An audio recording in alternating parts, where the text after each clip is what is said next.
Hello and welcome to Pro Trader Strategies Market Commentary for Tuesday, March the 27th. My name is Eric Wilkinson. Some of you may recognize me as the Wolfman from CNBC, Fox Business, or even the Wall Street Journal for my commentary on everything from economic to geopolitical and market analysis.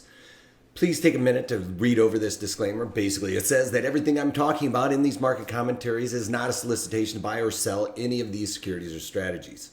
At the end of the day, we're here to teach you some different strategies you can implement into your portfolios, but do that in your own way. I can't give you a recommendation because I don't know what's in your risk or what's in your portfolio or what your risk parameters are. And please remember the past performance of any trading system or methodology is not necessarily indicative of future results. All right, having all that out of the way, let's get it on with some economic data. Across the pond, we got German import prices came in at a negative 0.6%, expected to be a negative 0.3%. Spanish flash CPI, which is their most important number over there, that came in at 1.2%, expected to be 1.5%. All right, so what does that say about inflation? Really not seeing it over there across the pond. Here in the United States, we get some of our, we get GDP and stuff like that later on in the week, so that's going to be what we're really looking at for us.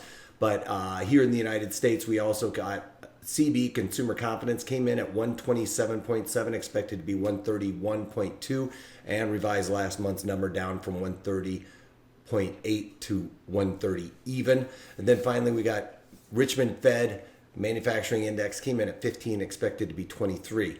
So all of these numbers, we've been talking about this, we're starting to see a little bit of a consistent lower than expected economic data points coming out across the pond and in here in the United States, mostly across the pond.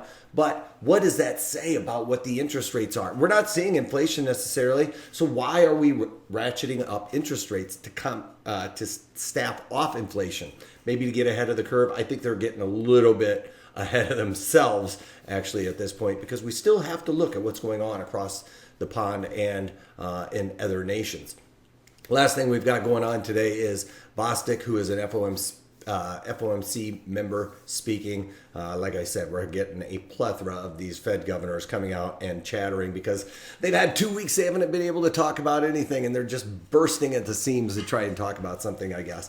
But anyway, they're all coming out of the woodwork and talking about economic policy. Remember, 2 weeks before the FOMC, which was last week, they are not allowed to talk about economic policy, and now they're bursting at the seams to get that out there. All right, anyway, on to the overall markets. We got crude oil coming off, which is, lockstep in what we're kind of seeing with these economic data points not being as robust as they should be. We're still seeing high inventories, which we get a crude oil inventory tomorrow, so we're going to be able to get a little bit more of a picture as to what's going on.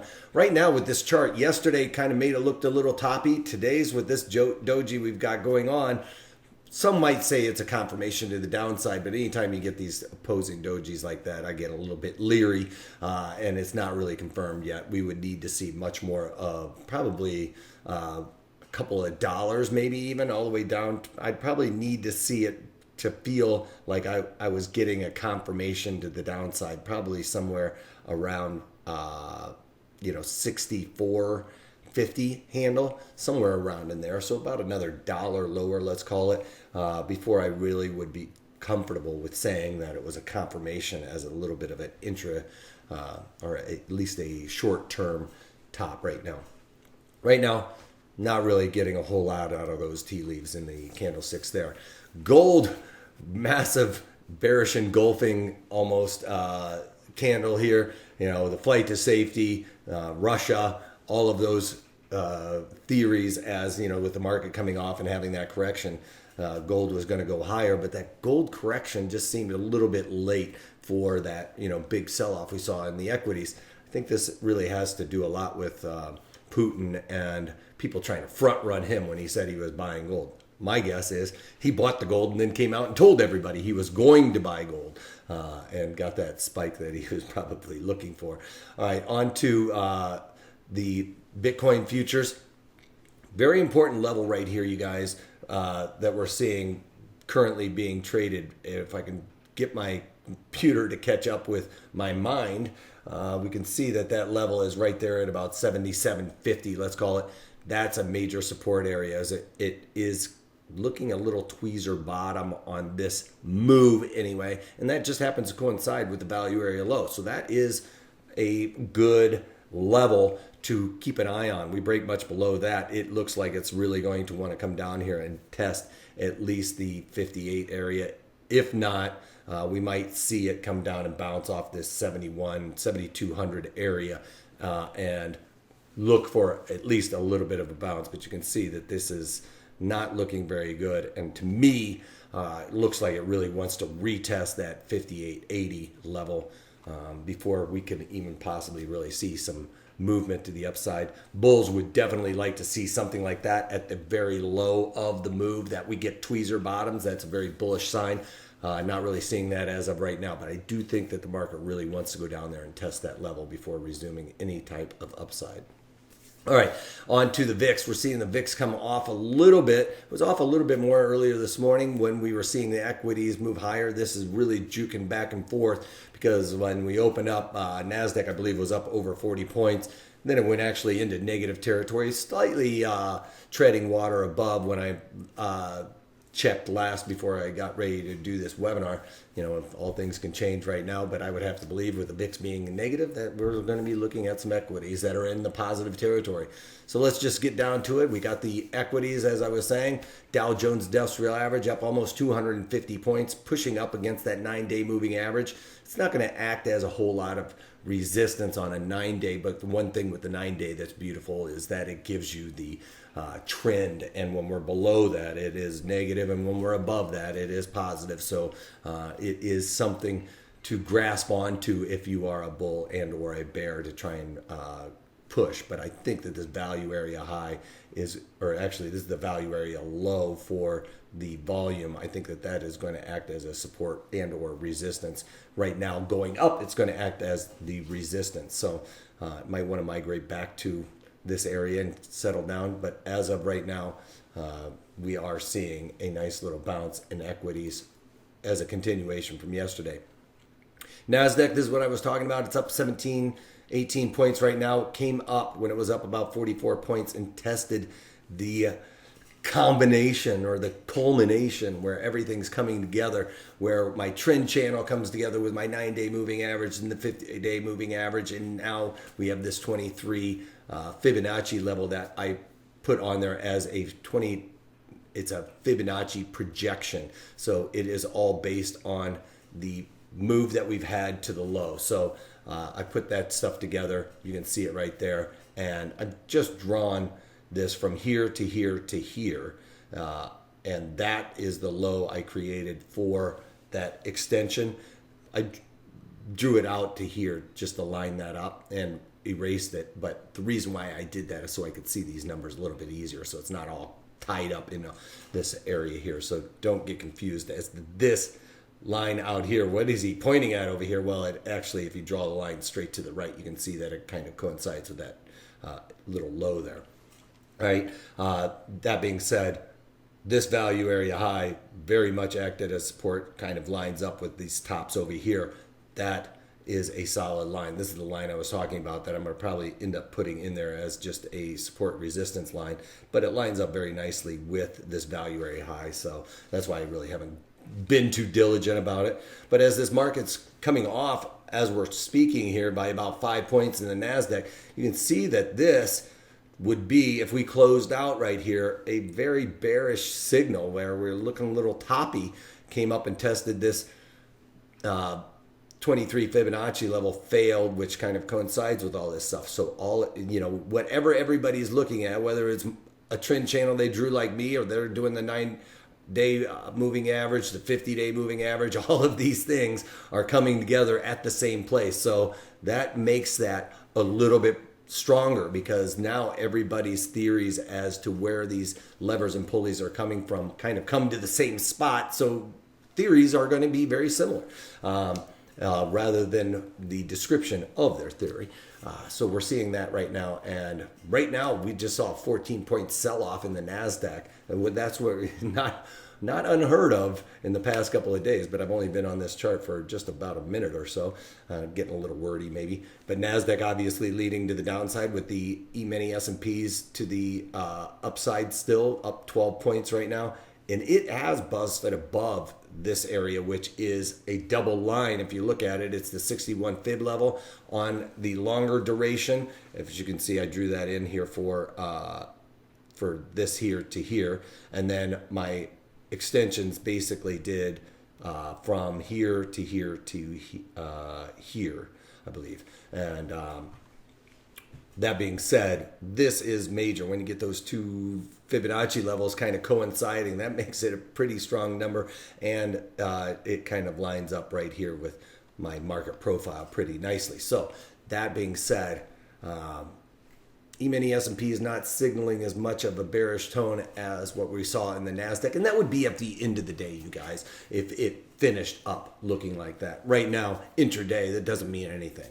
But if we were to finish up like that NASDAQ I was talking about, that's where we would look a little bit iffy on the NASDAQ. We look at it on a daily chart. This is the 30-minute chart. Each one of these blue sections is a different day. So each candle is a 30-minute chart. You can see overnight inventory did get long. Of course, we come into the day session, they flushed them out, and we've got a little bit of a bounce. So on this day session, these lines aren't looking nearly as strong as what one would expect. It kind of has peeled back and forth. It has kind of bounced off of that at several times, but the line in the sand is going to be, can we finish above that, or is it going to finish below that? So keep your eyes out on those two lines there for future reference. All right, Facebook. This is the trade that I was talking about yesterday that I was looking to try and cover. I actually got hit on this in the sell-off, and then the market rallied. I was just like, not even, actually, be quite honest, I wasn't paying attention to Facebook at that point because I was chasing Tesla, because it was doing the same situation where Tesla, when I was doing this daily market commentary, I was very close to about 40% of my max profit on this trade. It did get away from me. As a matter of fact, I was working like a 61 cent bid, I believe. It came down to about 65. That's where I thought I was going to get hit. And the rest of the day, it just started rallying. I did chase it up to about 70 and then decided, all right, enough's enough. 10 cents chasing is a good enough for me. So we'll talk about that in a minute. But with Facebook, I did get out of that yesterday. And I only had this on for a few weeks. So I did the April, sold the 185 calls in there for 61 cents, and then I bought them back for 23 cents. So it was a little bit better than 50% of my max profit. I talked about that yesterday in the market commentary, that it was going my way, so I was willing to kind of let that sit. I got them, and then that literally it seemed like it was low, because that's when I started getting diligent with trying to get my Tesla off. So let's talk about Tesla a little bit more, and as you can see, I probably could have gotten out of my Tesla a little bit better if I had let it ride out for a little bit longer.